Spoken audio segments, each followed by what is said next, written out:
ओम शांति।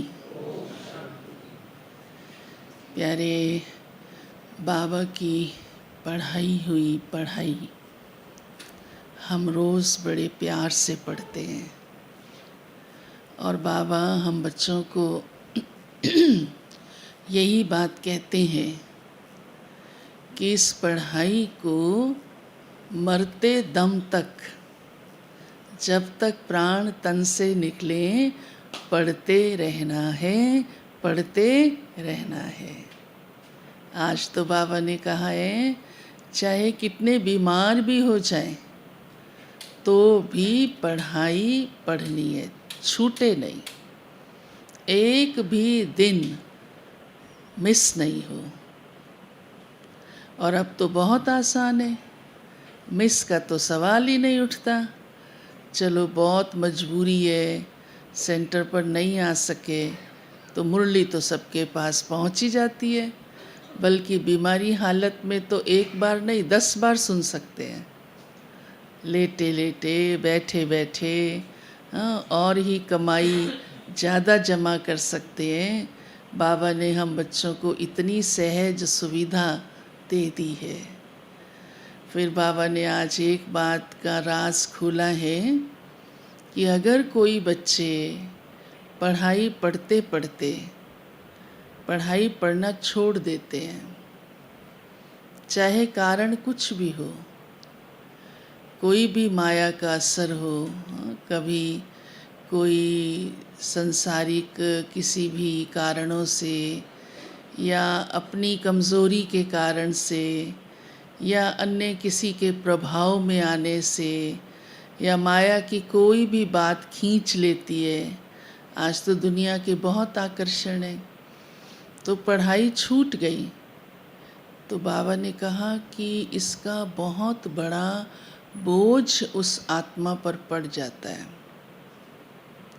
एक तो छोड़ने का अपना ही बहुत बड़ा घाटा, क्योंकि ये पढ़ाई तो बहुत ऊंची कमाई है, बहुत ऊंचा भाग्य है, तकदीर है, अपना ही घाटा। फिर दूसरी विशेष बात जो बोझ बन जाती है कि दूसरे जब आसपास वाले देखते हैं, सुनते हैं, पता तो सबको चलता है, दैवी परिवार को भी चलता है, लौकिक परिवार को भी चलता है और आपके सभी संगे साथियों को भी चलता है, आस पड़ोस को भी चलता है। तो उनका जो संकल्प चलता है उसका बोझ चढ़ जाता है कि ये पहले तो पढ़ता था, कहता था मैं भगवान की पढ़ाई पढ़ता हूँ, और अब इसने ही भगवान की पढ़ाई छोड़ दी।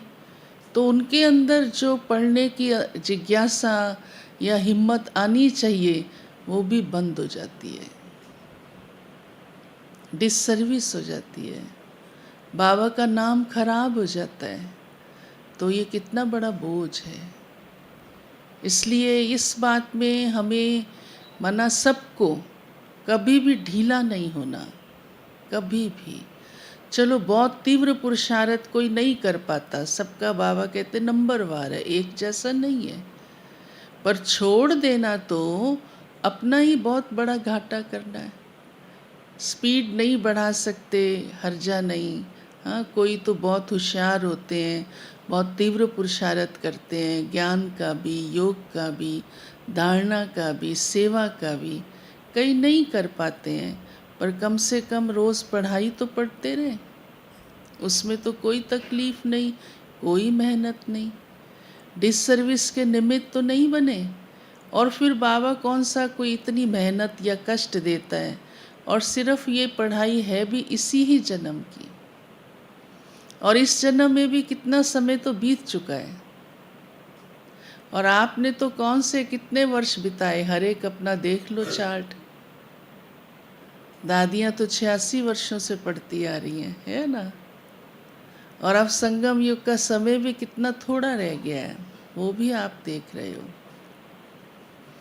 तो हमें ये ध्यान हर एक को अच्छी तरह रखना है कि ये पढ़ाई हम अच्छी तरह रोज़ पढ़ते रहें, कभी भी कोई भी बात से, इस पढ़ाई से मन हटना नहीं चाहिए।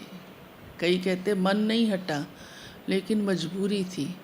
तो मजबूरी भी ऐसी कौन सी है, जहाँ मन नहीं हटता वहाँ मजबूरी हट जाती है, वो बाधा नहीं बन सकती।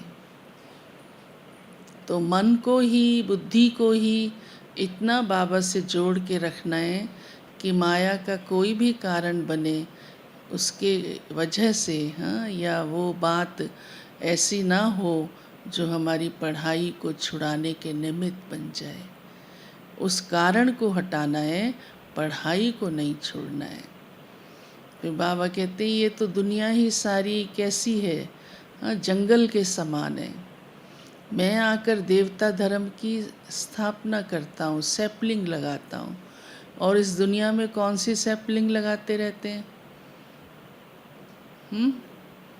पेड़ों की, पौधों की, फलों की, फूलों की। बाबा कहते हैं तो है ही कांटों की दुनिया, तो कांटों की सैपलिंग है, कोई सुख देने वाली सैपलिंग नहीं है जो सदा आत्मा सुखी हो जाए।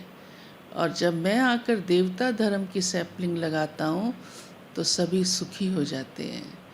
और वही कार्य बाबा कहते मैं आप बच्चों को भी देता हूँ, और आप भी जिम्मेवारी से इस देवता धर्म की सैपलिंग के कार्य में आगे बढ़ते जाओ, हाथ बटाते जाओ।